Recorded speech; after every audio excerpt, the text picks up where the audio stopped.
Namaku Liza. Aku adalah seorang mahasiswa baru di salah satu kampus di Bandung.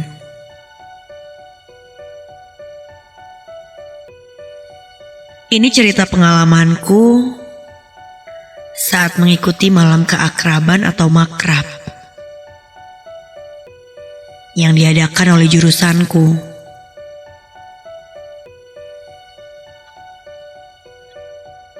Aku berasal dari Jakarta.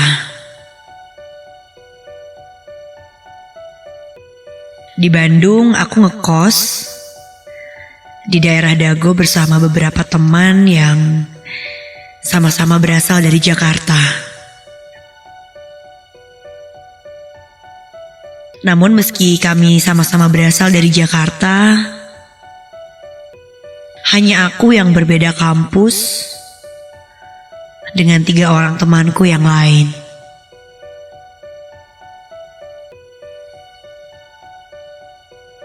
Dan saat itu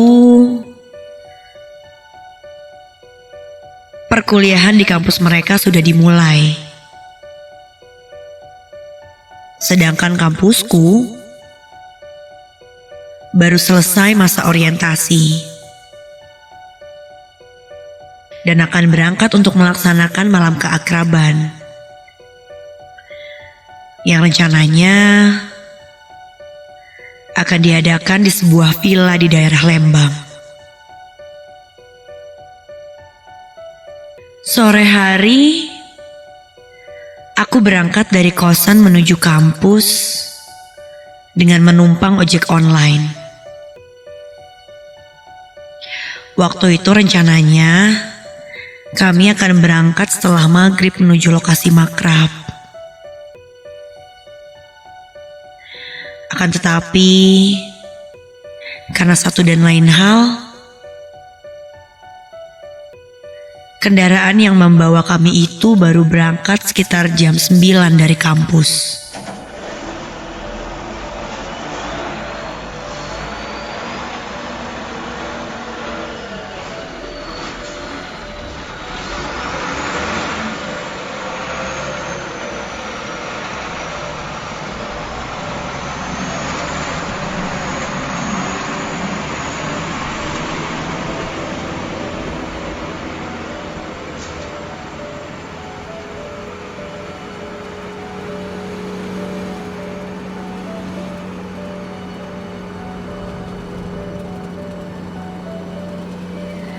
Aku sempat berbincang dengan beberapa orang di dalam truk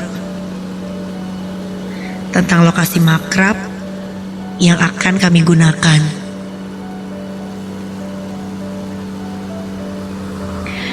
Menurut salah seorang temanku yang asli anak Bandung, tempat tersebut lumayan angker dan cukup tidak ramah dengan pendatang baru.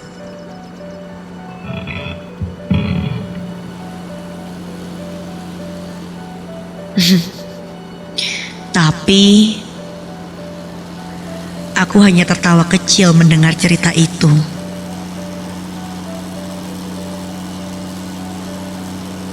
Hah, paling cuma pengen nakut-nakutin doang.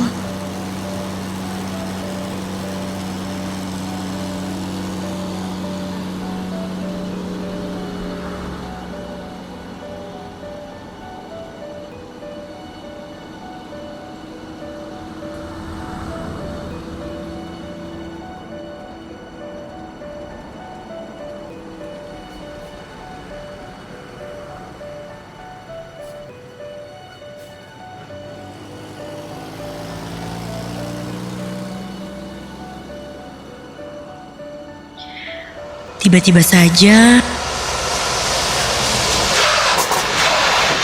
kendaraan kami berhenti mendadak. Kata Pak Supir, dia melihat kucing yang tiba-tiba menyeberang jalan. Salah satu senior akhirnya memutuskan untuk turun dari truk dan melihat ke kolong truk. Takutnya kucing itu terlindas. Tapi tidak ada apapun di kolong mobil itu.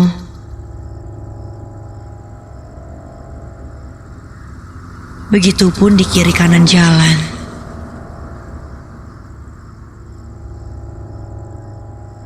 Padahal baru beberapa detik saja kejadian itu.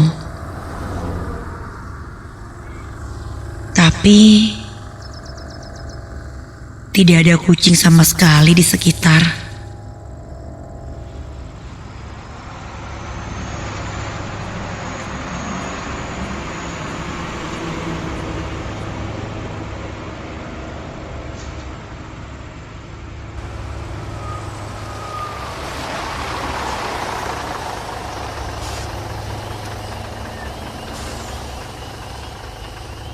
Dan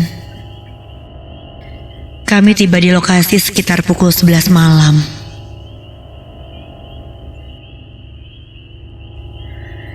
Suhu dingin langsung menyapa begitu aku turun dari mobil.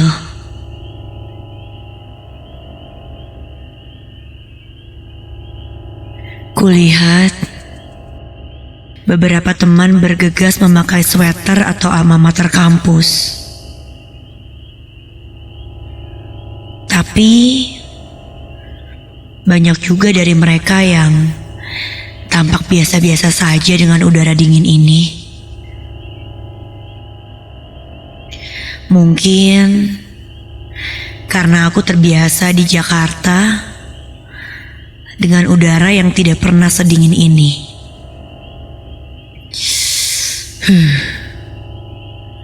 Tubuhku tak hentinya bergidik. Acara pembukaan malam itu dilaksanakan dengan cepat. Mengingat waktu yang sudah menunjukkan pukul 12 lebih. Semua mahasiswa baru diperbolehkan untuk beristirahat. Kulihat yang lain sudah mulai tertidur. Tapi tidak begitu denganku. Meski mataku terpejam, tapi bebunyian sekecil apapun yang kudengar di telinga ini membuatku sulit untuk tertidur.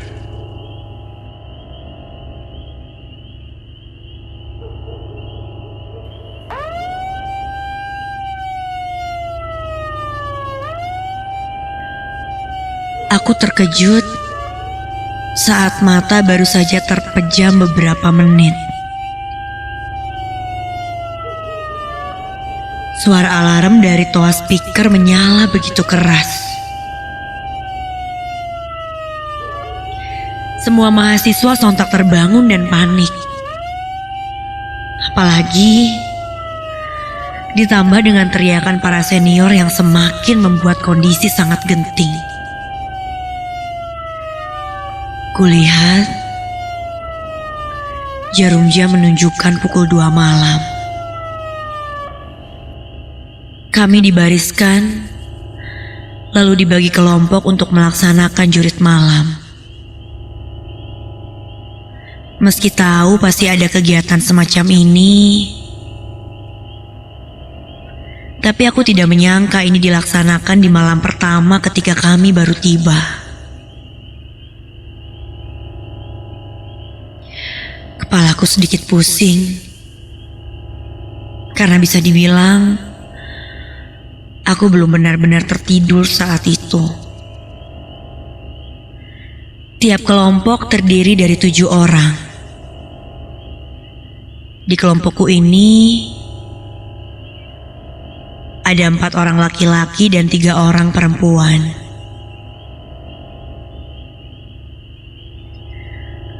Ada beberapa pos dengan tantangan yang berbeda-beda yang harus dilalui. Pos demi pos kami lalui dengan kompak dan semangat. Hingga sampailah kami di pos 5 yang disebut sebagai pos bayangan. Karena hanya diperuntukkan untuk istirahat saja.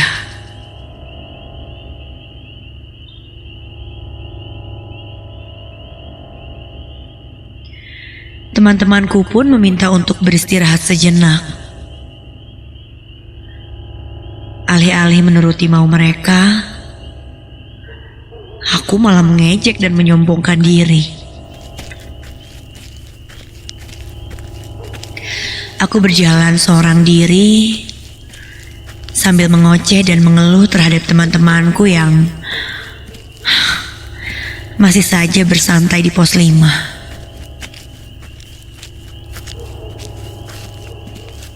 Langkahku terhenti ketika kulihat ada beberapa orang sedang berdiri di sebuah jembatan kayu.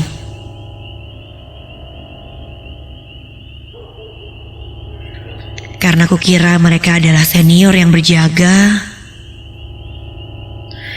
aku pun memutar balik kembali ke teman-temanku. Takutnya jika aku lanjutkan berjalan sendiri saja, mereka akan memarahi atau mungkin mengerjaiku.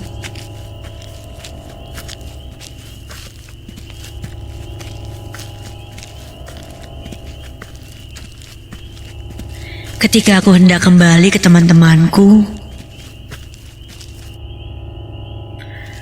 kayaknya tadi gak lewat sini deh.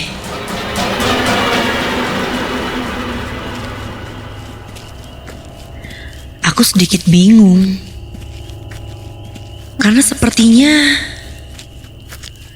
aku menjejaki rute yang berbeda untuk kembali ke pos 5. Tapi beberapa saat kemudian,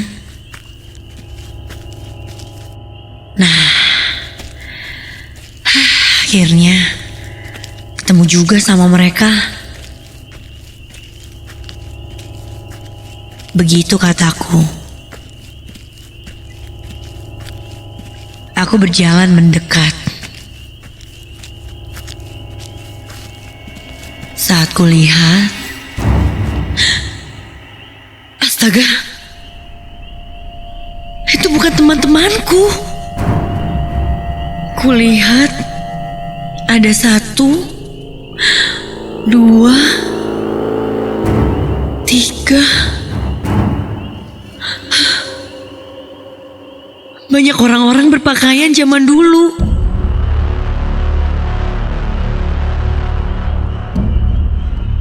Kulihat seorang wanita tua berkebaya putih yang berlumuran darah. Aku juga melihat sosok berpakaian prajurit yang wajahnya setengah hancur dan tidak memiliki kaki. Dia mendekat menyeret tubuhnya. Entah kenapa, dalam kondisi seperti ini, aku tidak bisa merafal satu doa pun. Aku hanya terjongkok dan memejamkan mata sambil menangis. Dan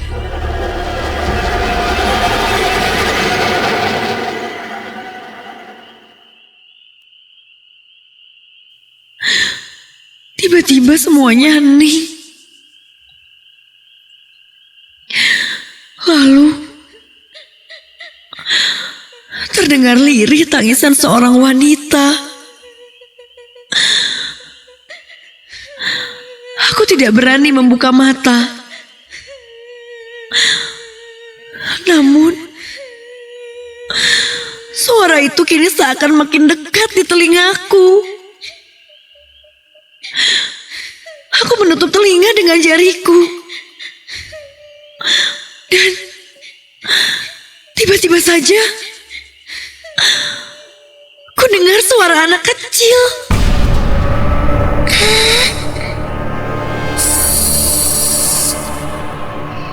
Jangan nangis. Nanti dia datang.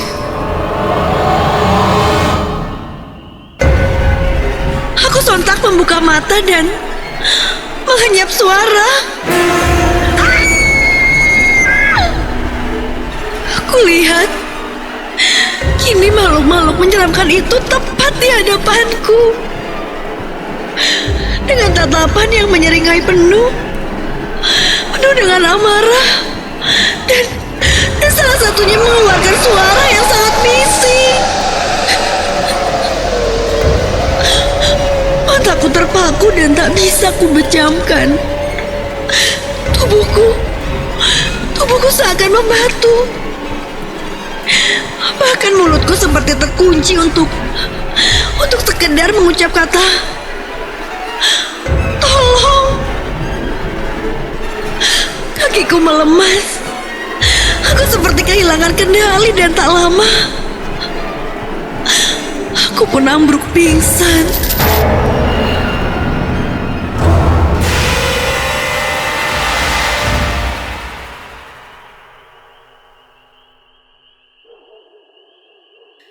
Saat terbangun, aku sudah berada di sebuah ruangan di villa itu. Mereka bercerita kalau tadi aku bertingkah aneh seperti kesurupan. Bukan oleh satu atau dua makhluk saja, melainkan banyak makhluk yang merasuki tubuhku.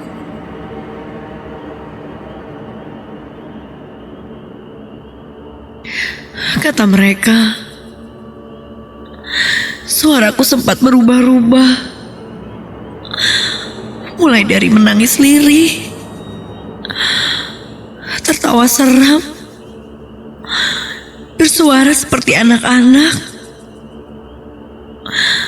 bahkan sampai suara berat seorang laki-laki yang berteriak dan mengamuk.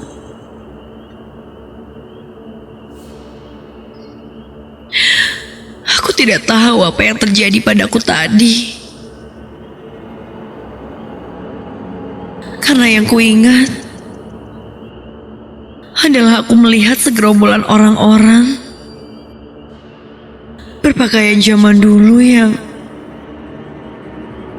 semuanya berjalan menghampiriku.